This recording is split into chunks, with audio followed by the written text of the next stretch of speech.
Hello my dear students, आप कैसे हैं?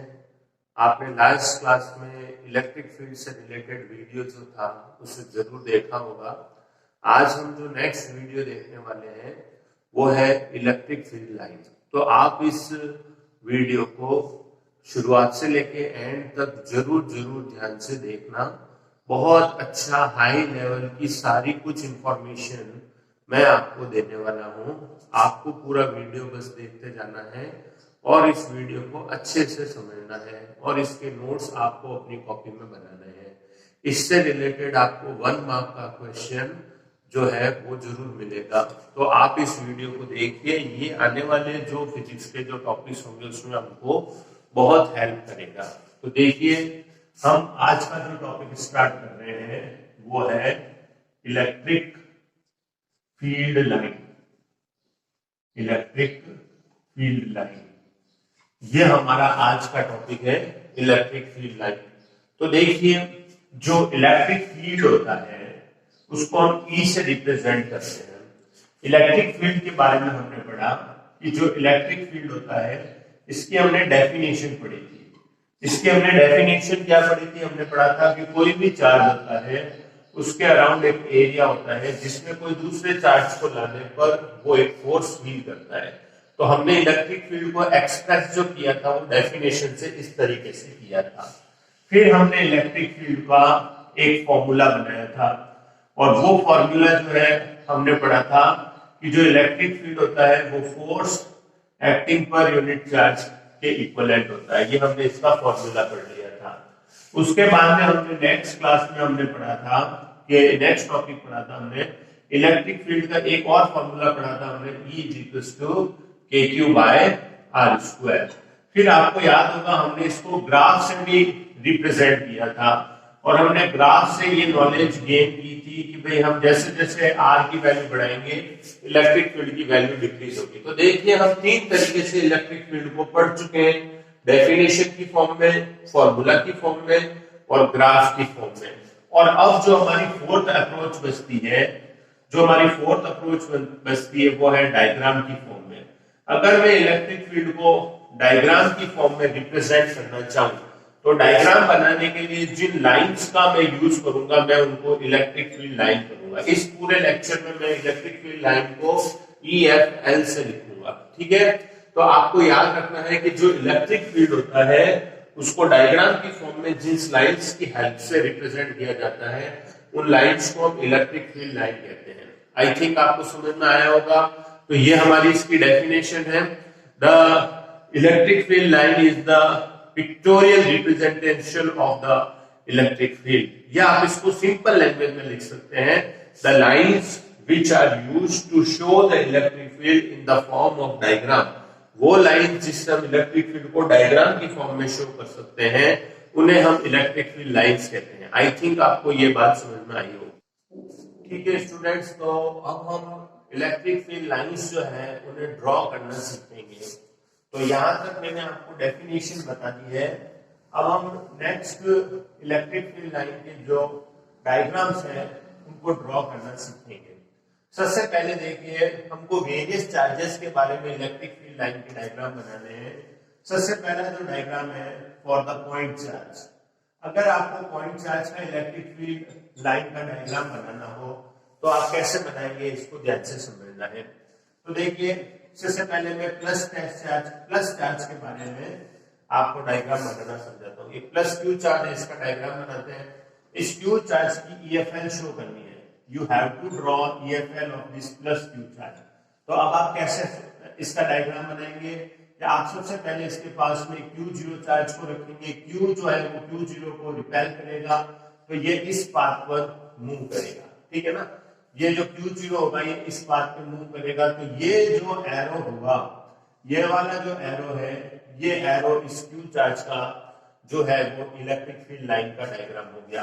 अब मैं इस Q0 चार्ज को यहाँ रखूं तो ये Q0 इस तरफ मूव करेगा। इस Q0 चार्ज को मैं यहाँ रखूं तो ये इधर मूव करेगा, यहाँ रखूं तो ये इधर मूव करेगा।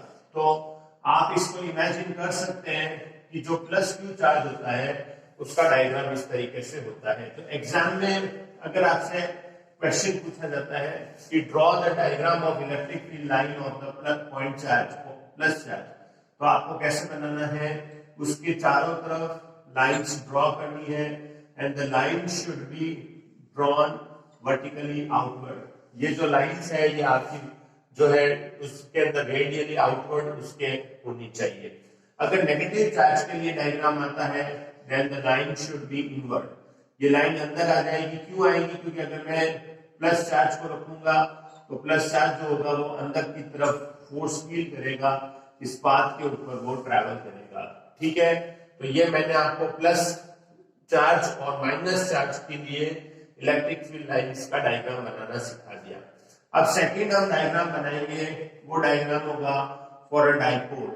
डाइपोल क्या होता है, अभी हम नेक्स्ट क्लास में पढ़ेंगे। डाइपोल होता है it is a pair of equal and opposite charges, एक प्लस चार्ज एक माइनस चार्ज है, इसका पेयर है। इसमें क्या मैंने बोला, ये ध्यान रखने वाली बात है, these charges are equal and opposite. जैसे अगर ये प्लस क्यू है तो ये माइनस क्यू होगा। मान लो ये प्लस क्यू की वैल्यू है 1 माइक्रोकूलम, तो इस माइनस क्यू की वैल्यू होगी माइनस 1 माइक्रोकूलम। ये आपको ध्यान रखना है। तो there are two charges in a dipole, there are two charges in a dipole, both charges are equal and opposite. अब देखिए इसका हम इलेक्ट्रिक फील्ड लाइन का डायग्राम कैसे शो करें। तो इसके लिए मैं अगर यहाँ पे पॉइंट चार्ज को रखता हूं तो प्लस इसको रिपेल करेगा और माइनस इसको अट्रैक्ट करेगा, तो जो टेस्ट चार्ज होगा आपका वो प्लस टू माइनस मूव करेगा। अगर मैं यहाँ पे प्लस चार्ज रखूंगा तो अगर सपोज कीजिए, देखो अगर माइनस नहीं होता, अगर माइनस नहीं होता इस डायग्राम में, तो ये जो प्लस चार्ज है ये इससे आगे इस तरह से जाता, लेकिन एक्चुअली तो यहाँ पे माइनस चार्ज है, तो ये जैसे ही माइनस प्लस जो टेस्ट चार्ज है हमारा, टेस्ट चार्ज यहाँ तक पहुंचेगा, माइनस इसको अट्रैक्ट करेगा, तो आप देखोगे कि प्लस चार्ज पहले इससे रिपेल होगा फिर अट्रैक्ट होके माइनस की तरफ मूव कर जाएगा। इसी तरह से अगर यहाँ पे आप डायग्राम बनाओगे तो ये इलेक्ट्रिक फील्ड लाइन इसकी इस तरह से होगी। माइनस के लिए इलेक्ट्रिक फील्ड लाइन बनाओगे then they will be radially inward. ये आपको याद रखना है कि जो इलेक्ट्रिक फील्ड लाइंस होंगी वो रेडियली इनवर्ड होगी, और प्लस चार्ज के लिए इलेक्ट्रिक फील्ड लाइन ड्रॉ करोगे तो वो प्लस चार्ज के लिए जो इलेक्ट्रिक फील्ड लाइंस होंगी दे विल बी रेडियली आउटवर्ड। ठीक है, तो ये मैंने आपको डाइपोल का डायग्राम बनाना सिखा दिया। अब मैं यहाँ पे आपको बता रहा हूं एक ऐसा सिस्टम जो कि डाइपोल नहीं है। डाइपोल नहीं है तो इसके अंदर क्या है कि ये मान लीजिए यहाँ पे प्लस क्यू चार्ज है और यहाँ पर ये माइनस क्यू चार्ज है। तो यहाँ पर देखिए मैंने मैग्नीट्यूड जो है वो 2q रखा है और यहाँ पे माइनस क्यू रखा है। इसका मतलब क्या हो गया कि इसका जो चार्ज की जो वैल्यू है वो डबल है इसके कंपैरिजन में, और जो साइन है वो दोनों के अपोजिट है। तो अब इसका डायग्राम कैसे बनेगा, थोड़ा सा सोचने की बात है। आपको डायग्राम में जो लाइंस बनानी है वो लाइन प्लस टू माइनस बनानी है, लेकिन द मोस्ट इंपॉर्टेंट पॉइंट जो प्लस से जो निकलने वाली लाइंस होगी उनका जो नंबर होगा वो नंबर माइनस के कंपैरिजन में ज्यादा होगा। कैसे ज्यादा होगा देखिए, अब आप यहाँ पे काउंट करिए, माइनस में कितनी लाइंस जो है वो इनवर्ड है, 1 2 3 4 5 एंड 6। यहाँ पे 6 लाइन जो है ये इनवर्ड है। तो आप प्लस चार्ज के अंदर जो लाइंस को ड्रॉ करोगे, आप 6 का डबल कितना होता है 12, तो 12 लाइंस ड्रॉ करोगे और वो आउटवर्ड होगी। आउटवर्ड इस वजह से क्योंकि ये प्लस है और ये माइनस है इसलिए ये इनवर्ड है। तो इसमें देखिए यहाँ पे लाइन को काउंट कीजिए 1 2 3 4 5 6 7 8 एंड 9 तो है। अब मैं यहाँ पर 3 लाइंस को और ड्रॉ कर देता हूँ, तो अब आप देखेंगे यहाँ पे 6 लाइन इनवर्ड है और यहाँ पे 12 लाइंस जो है वो आउटवर्ड है। It shows that value of the plus charge is double then the negative charge. I think आपको ये कंसेप्ट समझ में आया होगा। अगर आपको डाइपोल दिया हुआ है तो नंबर ऑफ लाइंस जो है वो इक्वल बनाना, प्लस से बाहर निकालना, माइनस के अंदर लाना। और अगर डाइपोल नहीं हो, अनइक्वल चार्जेस का पेयर हो, अनइक्वल चार्जेस का पेयर हो, तो प्लस के लिए लाइन जो है वो आउटवर्ड बनाना, माइनस के लिए इनवर्ड बनाना। अगर चार्ज की वैल्यू डबल है तो नंबर ऑफ लाइंस जो है वो डबल बनाना। ठीक है, इसके बाद में फोर्थ जो हमारा जो पेयर है वो प्लस प्लस चार्ज का पेयर है, प्लस प्लस चार्ज पेयर। ये जो फोर्थ पेयर है वो प्लस प्लस चार्ज को पास पास में रखा। वैसे प्लस प्लस चार्ज रिपेल हो जाने पर एक इमेजिनरी कंडीशन है। तो जो प्लस प्लस चार्ज पेयर होता है वो कैसा दिखता है, इसमें यहाँ पर और यहाँ पे दोनों तरफ प्लस प्लस चार्ज होता है। अब यहाँ पे हम अगर एक टेस्ट चार्ज को रखें, test charge is always positive, test charge को हमने यहाँ रखा। सपोज कीजिए ये प्लस होता ही नहीं यहाँ पर, अगर ये प्लस नहीं होता तो ये प्लस इसको रिपेल करके इधर भेज देता, लेकिन एक्चुअल में यहाँ पे भी प्लस है। तो आपको क्या करना है कि इस क्वेश्चन के अंदर प्लस से जो इलेक्ट्रिक फील्ड लाइन है वो इसके फील्ड में नहीं जानी चाहिए, तो टेस्ट चार्ज जो होगा वो इससे रिपेल होके नीचे चला जाएगा। सिमिलरली इससे भी रिपेल होके नीचे चला जाएगा, यहाँ ऊपर चला जाएगा, और फिर इससे जो लाइंस होंगी वो आपकी जो लाइंस होंगी वो आउटवर्ड हो जाएंगी। ये आपको याद रखना है। तो ये मैंने आपको जो डायग्राम सिखाया है ये प्लस प्लस चार्ज पेयर का है। अब इसके बीच में आपको एक पॉइंट और याद रखना है कि ये दोनों चार्ज जो है वो इक्वल है, तो इसके सेंटर में यहाँ पे जो मैं एन लिख रहा हूँ, एन का मतलब है न्यूट्रल पॉइंट। न्यूट्रल पॉइंट का मतलब क्या होता है कि इस जगह पर दोनों का जो इलेक्ट्रिक फील्ड होगा वो एक दूसरे से कैंसिल हो जाएगा, प्लस का भी आउटपुट होगा और इस प्लस का भी आउटपुट होगा, तो इक्वल एंड अपोजिट होके जो न्यूट्रल पॉइंट है वहां पे टोटल इलेक्ट्रिक फील्ड की वैल्यू 0 होती है। तो आप ध्यान रखेंगे प्लस प्लस चार्ज के सेंटर में बीच में एक न्यूट्रल पॉइंट होता है और वहां पे इलेक्ट्रिक फील्ड की वैल्यू जो है वो 0 हो जाती है। तो आपको I think plus plus charge का पेयर का टॉपिक समझ में आ गया होगा। इसके बाद में हम देखते हैं फाइनाइट। फाइनाइट का मतलब होता है जिसकी लेंथ मेजरेबल हो, जिसकी लेंथ को हम मेजर कर सकते हैं। Finite sheet of charge, sheet of plus charge. तो finite sheet of plus charge का मतलब क्या है कि ये एक शीट है, एक पतली शीट है और इस शीट के ऊपर प्लस चार्ज जो है वो स्प्रेड हुआ है। तो अब इसमें आपको क्या करना है, मिड में तो लाइन जो है वो आउटवर्ड बनानी है, और जो कॉर्नर पे आप लाइन बनाओगे वो कैसे बनाओगे कि अगर आप देखोगे कि यहाँ पे आप टेस्ट चार्ज रखोगे तो नीचे वाले इसको रिपेल करेंगे तो ये कॉर्नर से ऊपर जाके थोड़ा सा जो लाइंस होंगी वो कर्व हो जाएंगी। ये आपकी जो लाइंस होंगी दे विल बी कर्व। ये आपको याद रखना है finite sheet of positive charge. अगर finite sheet of negative charge आ जाता है, इन दैट केस आपको जो लाइंस है उन लाइंस का डायरेक्शन बस इन्वर्ट कर देना है, उल्टा इसमें लाइंस का डायरेक्शन जो है वो कर देना है। ये आपको याद रखना है। सिक्स्थ डायग्राम जो है वो आपको याद। अब हम सिक्स्थ डायग्राम देखेंगे। सिक्स्थ डायग्राम जो है वो इनफाइनाइट लॉन्ग लाइन चार्ज होगा। ये है हमारा इनफाइनाइट लॉन्ग लाइन चार्ज। तो इनफाइनाइट लॉन्ग लाइन चार्ज का मतलब ये हो गया कि ये प्लस इंफिनिटी से माइनस इंफिनिटी तक एक चार्ज है जो कि पॉजिटिव चार्ज मैंने माना है, और ये लाइन फॉर्म में है। लाइन फॉर्म का मतलब ये हो गया कि ये सीधा सीधा एक लाइन की फॉर्म में। इसके लिए जो इलेक्ट्रिक फील्ड लाइंस का जो आप डायग्राम ड्रॉ करोगे वो लाइंस जो होंगी वो पैरेलल लाइंस होंगी, वो लाइंस जो होंगी वो इसकी तरह कर्व्ड नहीं होंगी। ये आपको याद रखना है। सिमिलरली अगर आप एक सेवंथ में आपको बता देता हूं, यहाँ पे कैपेसिटर जो होता है उसके अंदर दो प्लेट्स होती है, एक प्लेट प्लस की होती है और एक प्लेट माइनस की होती है। एक प्लेट प्लस की है, एक प्लेट माइनस की है। तो इसमें जो आप डायग्राम ड्रॉ करोगे वो डायग्राम इस तरह से होगा, जो लाइंस होंगी वो प्लस टू माइनस की तरफ रहेंगी। ये आपको याद रखना है। तो ये आपको समझ में आ गया होगा। और अगर इसी क्वेश्चन के अंदर आप देखिए, अगर हमें ये जो चार्ज है ये नेगेटिव होता, प्लस इंफिनिटी से माइनस इंफिनिटी तक की लाइन होती और हमारा जो चार्ज होता तो नेगेटिव होता, in that case negative case के अंदर जो इलेक्ट्रिक फील्ड लाइंस होती वो इलेक्ट्रिक फील्ड लाइंस जो होती वो इन्वर्ट हो जाएगी। अब देखिए मैं आपको इलेक्ट्रिक फील्ड लाइन की प्रॉपर्टीज समझा रहा हूं, इसका बहुत ध्यान से समझना। सबसे पहली जो प्रॉपर्टी है वो प्रॉपर्टी आपकी याद रखनी है आपको कि इलेक्ट्रिक फील्ड लाइंस जो होती है वो इमेजिनरी होती है, यानी ये रियल में नहीं होती है। जैसे अगर ये पेन है, ये हमारा पेन प्लास्टिक का है, अगर मैं इसको सिल्क के क्लॉथ पे रब करूं तो इसमें नेगेटिव आ जाएगा चार्ज। तो नेगेटिव चार्ज आ चुका है तो क्या अब आपको इसमें लाइन अंदर जाते हुए दिखाई दे रही है क्या? ऐसा नहीं है। तो हमारे देखिए कि जो लाइन जो है ये इमेजिनरी होती है, ये आपको याद रखना है। ठीक है, ये हमारी फर्स्ट प्रॉपर्टी हो गई। अब सेकंड प्रॉपर्टी आपको याद रखनी है कि जो लाइंस होती है दे आर कंटिन्यूअस। जो लाइंस जो होती है हमारी कंटिन्यूअस होती है। कंटिन्यूअस का मतलब होता है ये ब्रेक नहीं होती है। जैसे इस डायग्राम में देखोगे आप प्लस से चल के माइनस तक होती है। अब एग्जाम में जो क्वेश्चन आता है वो इस तरह से आता है, ऐसे नहीं आता है कि right the 4 properties of electric field lines. Question जो आता है वो थोड़ा सा घुमा के आता है, वो आता है why electric field lines are continuous. Continuous क्यों होती है? तो आपको आंसर लिखना है because they move from plus to minus, वो प्लस से माइनस की तरफ चलती है, इसलिए वो बीच में आपकी ब्रेक नहीं होती है। अगली प्रॉपर्टी जो आपको याद रखनी है, आई थिंक आपको 2 प्रॉपर्टी समझ में आ गई होगी, सिंपल ही है।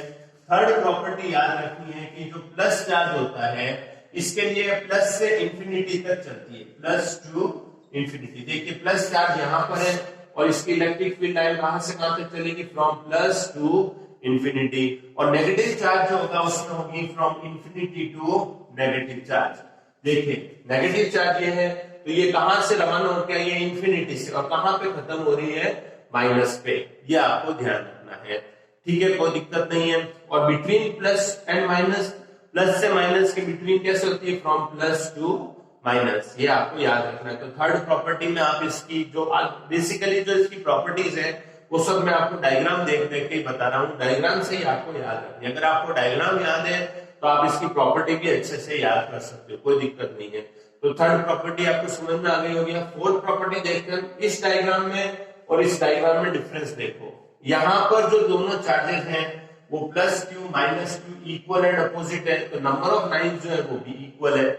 और इस जगह पे देखो यहाँ पे जो लाइंस है वो डबल है। डबल है इसका मतलब क्या हो गया कि जहां लाइंस जो है वो पास पास होती है वहां पे चार्ज की वैल्यू और इलेक्ट्रिक फील्ड की वैल्यू ज्यादा होगी, जहां लाइन दूर दूर होगी वहां पे चार्ज की वैल्यू और इलेक्ट्रिक फील्ड की वैल्यू कम होगी। तो आपकी जो फोर्थ प्रॉपर्टी है वो आपको याद रखना है कि अगर नंबर ऑफ लाइंस ज्यादा है तो इलेक्ट्रिक फील्ड भी ज्यादा होगा, और अगर नंबर ऑफ लाइंस कम है तो इलेक्ट्रिक फील्ड कम होगा। या आप यूं लिख सकते हो, अगर लाइंस पास पास में है तो इलेक्ट्रिक फील्ड ज्यादा होगा, लाइन दूर दूर है तो इलेक्ट्रिक फील्ड कम होगा। ये आपको याद हो जाएगी, ठीक है।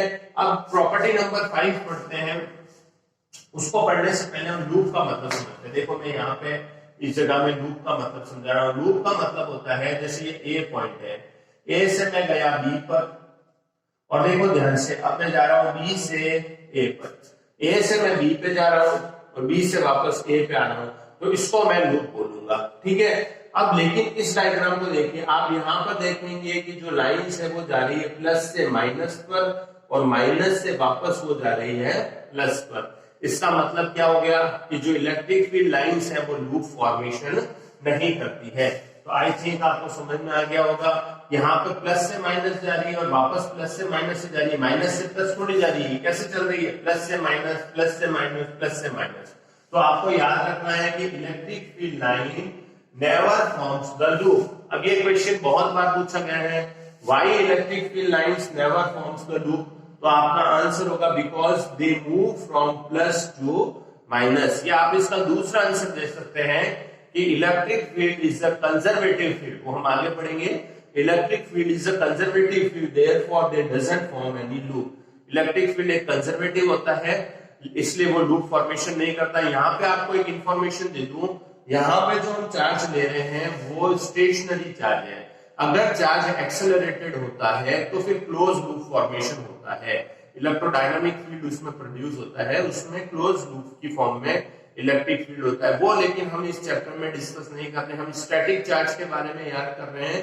स्टैटिक चार्ज जो होता है उसका इलेक्ट्रिक फील्ड जो होता है वो कभी भी लूप फॉर्मेशन नहीं करता है। आई थिंक आपको ये बात समझ में आई होगी, तो ये आपको समझ में आ गया 5th पॉइंट। अब 6th पॉइंट जो है, 6th प्रॉपर्टी आपको यहां से याद रखनी है। देखिए ये लाइन इधर जा रही थी, ये लाइन इधर जा रही थी, अगर ये दोनों लाइंस अट्रैक्ट होती तो ये दोनों लाइन आपस में जुड़ जाती। अब ये अट्रैक्ट क्यों नहीं हो रही है? क्योंकि इस पे भी प्लस चार्ज है और इस पे भी प्लस चार्ज है। तो इलेक्ट्रिक फील्ड लाइन जो होती है वो एक दूसरे पे लेटरल प्रेशर लगाती है। लेटरल प्रेशर का मतलब होता है एक दूसरे के साइड में प्रेशर लगाती है, एक दूसरे दूर दूर हटने की कोशिश करती है। Why? Because plus plus charge repel each other. तो एग्जाम में आपसे पूछेंगे, सीधा सा क्वेश्चन पूछेंगे, why electric field line exert lateral pressure, ये आपसे पूछा जाएगा। इलेक्ट्रिक फील्ड लाइन जो होती है वो लेटरल प्रेशर क्यों लगाती है? तो आपका आंसर क्या होगा? का आंसर होगा like charges repel each other. जो लाइक चार्ज होते हैं वो एक दूसरे से रिपेल करते हैं, इसलिए इलेक्ट्रिक फील्ड लाइंस जो होती है वो लेटरल प्रेशर लगाती है। अब एक प्रॉपर्टी और समझिए, ये इलेक्ट्रिक फील्ड लाइंस है। अगर मैं यहाँ पे टेंजेंट ड्रॉ करूं, यहाँ पे मैं एक टेंजेंट का मतलब तो समझते हैं आप, कोई भी कर्व होता है उसमें पास करते हुए एक जो लाइन होती है उसको टेंजेंट बोलते हैं। तो जो टेंजेंट होता है वो इलेक्ट्रिक फील्ड की डायरेक्शन उस पर्टिकुलर पॉइंट पे शो करता है। तो सेवंथ प्रॉपर्टी जो है वो आपको याद रखनी है कि जो टेंजेंट होता है इलेक्ट्रिक फील्ड लाइन पे, tangent drawn on electric field line shows the direction of electric field. E cap लिखा है मैंने यहाँ पे। ई कैप का मतलब क्या है? ई कैप का मतलब है tangent drawn on electric field line shows the direction of electric field. ये आपको ध्यान रखना है। अब आप ये जितने भी डायग्राम्स हैं इनको एनालाइज कीजिए। आप देखेंगे कोई भी डायग्राम में लाइंस एक दूसरे को इंटरसेक्ट नहीं कर रही, यानी कट नहीं कर रही। आपको कहीं पे भी ऐसा डायग्राम नहीं मिलेगा कि दो लाइन कट कर रही हो। तो आपको ध्यान रखना है कि electric field line never intersect each other. तो ये आपको पॉइंट याद रखना है, electric field line never intersect. Intersect का मतलब होता है कट करना। Electric field line never intersect each other, ये आपको याद रखना है। अब आपसे क्वेश्चन क्या पूछेंगे एग्जाम के अंदर, बहुत इंपॉर्टेंट है, why electric field line never intersect each other. देखो इंटरसेक्ट क्यों नहीं करती है, इसको समझो। यहाँ पे मैं आपको समझा देता हूँ इलेक्ट्रिक फील्ड लाइन इंटरसेक्ट क्यों नहीं करती है। देखो जैसे ये मेरी इलेक्ट्रिक फील्ड लाइन है, तो जो मेरा प्लस चार्ज है वो इस लाइन पे ट्रेवल कर रहा है। अगर मैं एक डायग्राम शो करता हूँ कि भाई दो इलेक्ट्रिक फील्ड लाइन ऐसे इंटरसेक्ट करिए, इमेजिनेशन कर रहा हूँ कि मान लो ये इंटरसेक्ट कर रही है, तो इस पर्टिकुलर पॉइंट पे मैं आपसे पूछूं बताओ इलेक्ट्रिक फील्ड की कौन सी डायरेक्शन होगी, चार्ज किस डायरेक्शन में मूव करेगा। तो आपके पास तो दो डायरेक्शन आ गई, आप यहाँ पे कंफ्यूज हो जाओगे। तो आपसे पूछेंगे इलेक्ट्रिक फील्ड लाइन क्यों नहीं इंटरसेक्ट करती है, तो आपका आंसर होगा because at the point of intersection there are two direction of electric field. देखो यहाँ तो एक ही डायरेक्शन था इलेक्ट्रिक फील्ड का, वो इस डायरेक्शन में था, तो ये तो आंसर राइट हो गया। इस जगह पे मेरे पास में ऊपर नीचे दो डायरेक्शन आ रहे हैं, इसलिए मैं इलेक्ट्रिक फील्ड का दो डायरेक्शन शो नहीं कर सकता, इसलिए मैं ये कहूंगा कि इलेक्ट्रिक फील्ड लाइन इंटरसेक्ट इसलिए नहीं कर सकती है because there are two direction of electric field which is not possible. I think आपको ये जो प्रॉपर्टी है ये समझ में आई होगी। अब देखिए अगली प्रॉपर्टी जो मैं आपको बता रहा हूं उसको समझिए। देखो ये होती है स्ट्रेच स्ट्रिंग। स्ट्रिंग का मतलब होता है रस्सी, स्ट्रेच होता है उसको दोनों तरफ से खींचो। अगर एक रस्सी दे दूं मैं आपको और अगर मैं इसको दोनों साइड से खींचने के लिए बोलूं, दोनों साइड से एफ फोर्स लगाने के लिए बोलूं, तो ये स्ट्रिंग जो कि बीच में एकदम स्ट्रेच स्ट्रिंग हो जाएगी, या इसको trout TAUGST taught string, taught spring भी कहते हैं, ठीक है। इसी तरह से अगर मैं एक स्ट्रिंग को ढीला कर दूं, ये एक रस्सी है इसको ढील छोड़ दूं दोनों साइड से, जैसे अपन पतंग उड़ाते हैं ढील देते हैं, तो ढील देते हैं तो रस्सी कैसे मुड़ जाती है, नीचे मुड़ जाती है ना, उसकी डोरी होती है। तो ये जो स्ट्रिंग होती है ये स्लैग स्ट्रिंग की तरह बिहेव करती है। ये क्या है? Slag string. स्लैग स्ट्रिंग का मतलब होता है ढीली रस्सी। तो आप देखो एक प्लस चार्ज और माइनस चार्ज के लिए जो इलेक्ट्रिक फील्ड लाइन होती है वो स्लैग स्ट्रिंग की तरह बिहेव करती है। तो क्वेश्चन पूछा जा सकता है, ये वैसे नाइन्थ प्रॉपर्टी कभी भी नहीं पूछी गई है पेपर में, तो फिर भी आप प्रिपेयर होके जाओ कि अगर आपसे पूछ ले कि why electric field line behave like a slag string, तो आपका आंसर होगा ये मुड़ी क्यों, तो आपका आंसर होगा क्योंकि ये प्लस चार्ज माइनस की तरफ अट्रैक्ट हुआ। अगर ये माइनस इस प्लस को अट्रैक्ट नहीं करता तो ये कभी भी नहीं मुड़ती। तो आपको ध्यान रखना है आंसर क्या होगा, बिकॉज अनलाइक चार्ज अट्रैक्ट। देखो लेटरल प्रेशर पूछे कि why electric field apply lateral pressure over each other, तो आपका आंसर होगा like charges repel each other. और अगर स्लैग स्ट्रिंग का क्वेश्चन पूछा जाएगा ये क्यों स्लैग स्ट्रिंग की तरह बिहेव करती है, तो आपका आंसर होगा unlike charges attract each other. तो आई थिंक आपको ये नाइन्थ प्रॉपर्टी भी समझ में आ गई होगी। अब देखिए मैं आपको दो तीन डायग्राम बना के सिखाता हूं, समझाता हूं। इन डायग्राम्स को आप ध्यान से समझिए। देखो सबसे पहला देखो फर्स्ट डायग्राम है,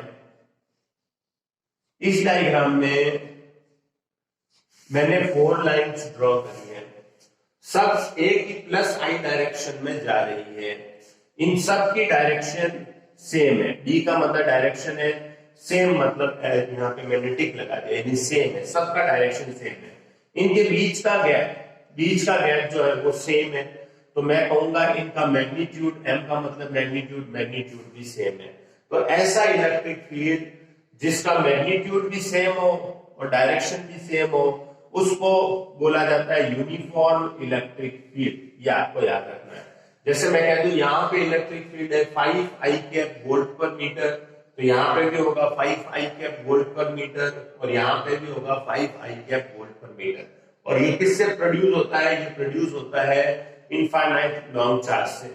अब देखो हम आगे पढ़ेंगे, आगे हम कई बार पढ़ेंगे, यहाँ पे ये यूनिफॉर्म इलेक्ट्रिक फील्ड है, ये वर्ड बहुत बार यूज होगा। तो आपको याद रखना है कि इस तरफ प्लस की प्लेट है और इस तरफ माइनस की प्लेट है, और दोनों जो प्लेट्स हैं वो प्लस इंफिनिटी से माइनस इंफिनिटी तक फैली हुई है। बहुत गजब का इंपॉर्टेंट कॉन्सेप्ट है, आपको आई थिंक ये समझ में आया होगा। यूनिफॉर्म इलेक्ट्रिक फील्ड क्या होता है, वो डायरेक्शन क्या शो करता है और वो किससे प्रोड्यूस होता है।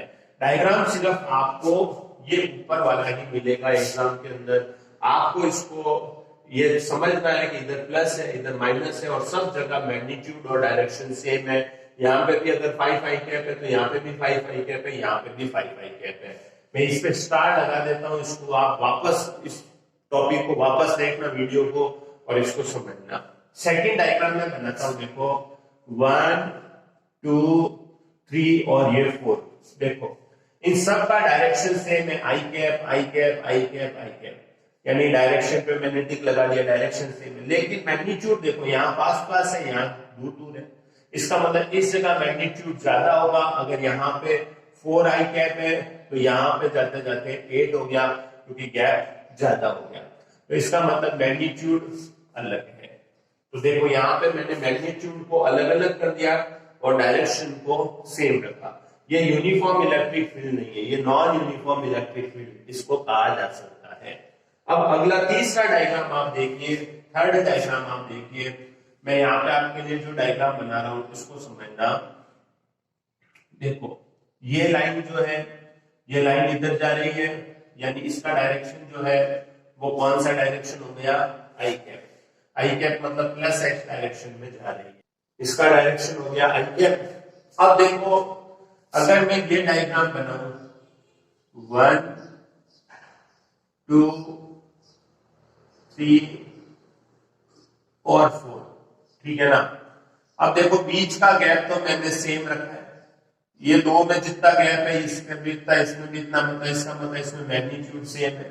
लेकिन डायरेक्शन देखो, यहाँ पे जो डायरेक्शन है ये अपवर्ड है, ऊपर की तरफ जा रहा है, यहाँ पे एरो नीचे आ रहा है, डाउनवर्ड है, यानी डायरेक्शन अलग अलग हो गया। यानी इसमें मैग्नीट्यूड तो सेम है लेकिन डायरेक्शन अलग अलग है। और अब ये देखिए, ये डायग्राम देखिए, ये डायग्राम के अंदर देखो आप देखिए इसका डायरेक्शन डिफरेंट क्यों है? क्योंकि ये नीचे जा रही है, ये लाइन ऊपर जा रही है, इसका मतलब डायरेक्शन अलग अलग है। और मैग्नीट्यूड अलग क्यों है? क्योंकि देखो यहाँ पे लाइंस पास पास में, इस जगह पे पास है, यहाँ पे आते आते देखो गैप कितना बढ़ गया। तो ना तो मैग्नीट्यूड सेम है ना ही डायरेक्शन सेम है, तो इसका मतलब ये जो हमारा इलेक्ट्रिक फील्ड है इसमें मैग्नीट्यूड भी चेंज हो रहा है और डायरेक्शन भी चेंज हो रहा है। आई थिंक आपको ये बात समझ में आई होगी। अब मैं आपको बता देता हूं ऐसा इलेक्ट्रिक फील्ड जो टाइम के साथ में चेंज होता हो। जैसे टाइम चेंज होगा, अगर टाइम चेंज हो रहा है, और टाइम तो हमेशा चेंज होता ही है, जो टाइम के साथ में इलेक्ट्रिक फील्ड चेंज हो जाता है, कांस्टेंट नहीं रहता है, टाइम तो हमेशा चेंज होता है, इलेक्ट्रिक फील्ड भी टाइम के चेंज होने के साथ में चेंज होता है, तो उस इलेक्ट्रिक फील्ड को हम कहते हैं time varying. Time varying electric field का मतलब होता है ऐसा इलेक्ट्रिक फील्ड जो टाइम के साथ में वेरी होता है। और अगर टाइम तो चेंज हो रहा है, देखो टाइम को तो कोई रोक सकता नहीं है, टाइम तो चेंज होगा ही होगा, लेकिन इलेक्ट्रिक फील्ड जो है हमारा वो कांस्टेंट है। इलेक्ट्रिक फील्ड हमारा अगर कांस्टेंट है तो इसको हम बोलेंगे कांस्टेंट इलेक्ट्रिक फील्ड।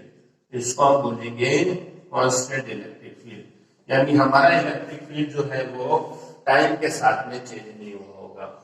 अब आज की क्लास हमारी इलेक्ट्रिक फील्ड लाइंस की मैंने आपको समझाई है। इस वीडियो को आप जरूर देखें, इस वीडियो को लाइक करें, अपने फ्रेंड्स के साथ में सब्सक्राइब करें और इस वीडियो के नोट्स आप जरूर बना लीजिए। ओके।